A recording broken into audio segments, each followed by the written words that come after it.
လာပါခင်ဗျာကျွန်တော်ဒီခါပြောပြမှာတော့ကျွန်တော်တို့ Yamaha PSR SX 900မှာကျွန်တော်တို့ဒီ audio recording ပေါ့လို့နည်းပေါ့နော် audio recording ဆိုတော့ကျွန်တော်တို့ခါတိုင်းကျွန်တော်တို့ MIDI recording MIDI ဖမ်းတာမဟုတ်ပေါ့နော် audio record ပေါ့ audio the wave format နဲ့နော် wave format နဲ့ကျွန်တော်တို့ MP3 လည်းပြီးကြမှာပြန်ကြောင်းရပါတယ်နော်အဲ့တော့သူကတော့ wave format နဲ့ထုတ်ပြီးမှာပေါ့အဲ့တော့ wave format နဲ့ထုတ်တော့အဲ့တော့ကျွန်တော်တို့ဒီ vocal down ရောတစ်ခါလေးဖမ်းမှာပေါ့နော်အဲ့တော့ vocal mic လည်းတစ်ခါလေးတက်ထားမယ်အဲ့တော့တီးတာများဆိုတာများဒီထွက်လာတဲ့အတန်တွေအကုန်လုံးကိုကျွန်တော်တို့နော်ကျွန်တော်တို့ဒီကတီးတာတွေရောကျွန်တော်တို့ဆိုတာတွေရောအကုန်လုံးကိုတစ်ခါလေးကျွန်တော်တို့ wave format အနေနဲ့ပေါ့နော် audio format အနေနဲ့ကျွန်တော်တို့ဟာပေါ့ recording လုပ်ယူမှာဖြစ်ပါတယ်ဒီ keyboard ထဲမှာတစ်ခါလေး recording တန်ဖမ်းလို့ရပါတယ်အဲ့တော့အဲ့ဒီသဘောလေးကိုကျွန်တော်ပြမယ် audio recording ပြပါမယ်အဲ့တော့ရင်တော့ကျွန်တော်တို့ဒီ velvet down ကကျွန်တော်တို့ recording ဆိုတဲ့ခလုံးလေးတွေ့ရခင်ဗျာအဲ့ recording ဆိုတဲ့ခလုံးလေးကိုနှိပ်လိုက်ပါမယ်ခင်ဗျာနှိပ်ပြီးတဲ့အခါမှာကျွန်တော်တို့ဒီ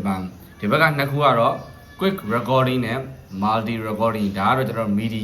MIDI ပေါ့နော်ခါတိုင်းကျွန်တော်တို့ MIDI record လုပ်တာပေါ့နော်ဒါ MIDI record လုပ်ရှင်ဒီဘက်ကနှစ်ခုနဲ့လုပ်မှာဖြစ်ပါတယ်ဒီဘက်ကကျွန်တော် quick recording မဲ့ audio လို့ရေးထားတယ်အဲ့တော့ audio ဆိုတော့အမှအဲ့ဒီကောင်လေးကိုနှိပ်လိုက်ရင်ကျွန်တော်တို့တီးထားသမျှတွေအကုန်လုံးအတန်ဖမ်းလို့ရပြီပေါ့ရင်းဆုံးတော့ကျွန်တော်တို့ကိုတီးမဲ့ဟာတွေအကုန်လုံးပြင်ဆင်ထားမယ်ပြီးရင် vocal effect တွေပဲ mic တွေပဲအကုန်တရားချိန်မယ်ချိန်ပြီးရင်ကျွန်တော်တို့ ready ကတီးဖို့အတွက်ဟန်ပြန်ထားမယ်ပေါ့နော်တီးဖို့အတွက်အားလုံး ready လုပ်ထားပြီးရင်ကျွန်တော်တို့ဒီ recording တွေကိုသွားเนาะဒီမှာเนาะ recording တွေကိုသွားပြီးရင်ကျွန်တော်တို့ဒီပါလဲဒီ audio quick recording တွေကိုဝင်လိုက်မယ် memory stick တို့ထိုးထားမှာဖြစ်ပါတယ် memory stick ကိုထိုးထားမှာเนาะပြီးရင်ကျွန်တော်တို့ဒီမှာ record ဆိုတဲ့ဟာလေးကိုနှိပ်လိုက်ရင်သူစအတန်ဖမ်းပြီပေါ့เนาะ record ဆိုတာလေးကိုနှိပ်လိုက်ရင်စအတန်ဖမ်းပြီsorry တီးတဲ့အစအတန်ဖမ်းပြီเนาะမီဒီရဲ့လိုဖြစ်နေပြီเนาะအဲ့တီးတဲ့အစအတန်ဖမ်းပြီဘာရင်တော့စတီးလိုက်မယ်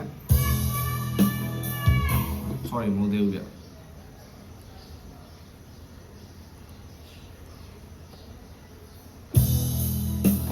play ကိုနှိပ်ရတာဟုတ်ပြီ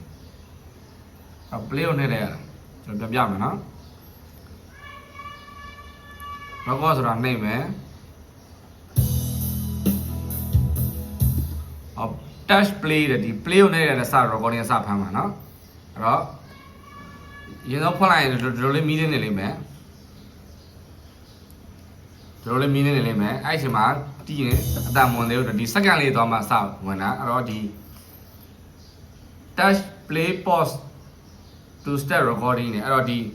play ဆိုတာလေးကိုနှိပ်ရတဲ့ recording စပြီးဖမ်းပြီး second လေးစသွားပြီအဲ့ဆိုဒီတော့အဲ့ဆိုရင်ကျွန်တော်တို့ audio format နဲ့စတာဖမ်းပြီးအဲ့တော့သင်းတွေပါဆိုတော့တခါလဲ vocal မှာပါသွားမယ်လို့ကျွန်တော်ပြောနေပါတယ် vocal တော့တခါလဲကိုယ့် level တော့တခါလဲတိုးချချိန်ထားပါဗျာနော်ဟိုထဲမှာပေါင်းသွားမှာအတန်တွေက okay နော် stop မယ်အဲ့ဒီ format တွေအဲ့ဒီအတန်တွေအကုန်လုံးဒီ audio dash 006 0007 00007အဲ့လိုတွေနဲ့အဲ့လို file name တွေနဲ့ကျွန်တော်တို့ဒီ memory stick ထဲကိုရောက်သွားမှာဖြစ်ပါတယ် memory stick ထဲကိုရောက်သွားမယ်အဲ့ဒါအောင်မှကျွန်တော်တို့ computer ထဲကိုပြန်ထိုးပြီးတော့မှကျွန်တော်တို့ဒီ